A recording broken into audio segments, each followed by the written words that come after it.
Barguna BNP আনন্দ মিছিল ও দোয়া অনুষ্ঠান। প্রতিবেদন মোহাম্মদ জাহিদুল ইসলাম, বরগুনা। বাংলাদেশের জাতীয়বাদী দল বিএনপির ভারপ্রাপ্ত চেয়ারম্যান জনাব তারেক রহমান বহু আকাঙ্ক্ষিত বরগুনা জেলা কমিটি ঘোষণা করেন। জেলায় শুরু হয়েছে আনন্দ উল্লাস। এ উপলক্ষে বরগুনা সদর ৯ নং এম বালিয়াতলী ইউনিয়ন বিএনপি উদ্যোগে আনন্দ মিছিল অনুষ্ঠান হয়। মিছিলের শেষে এক দোয়া মাহফিল আয়োজন করা হয়। দোয়া মাহফিলে নবগঠিত জেলা কমিটি সাফল্য ও দেশের সার্বিক কল্যাণে কামনা করা হয়।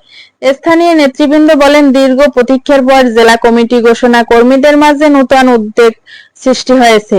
অনুষ্ঠানে ইউনিয়ন বিএনপি বিভিন্ন পর্যায়ের নেতাকর্মী উপস্থিতি ছিলেন।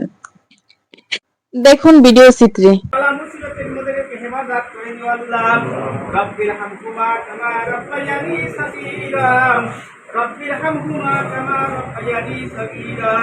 سبحان ربك رب العزة عما يصفون وسلام على المرسلين الحمد لله رب العالمين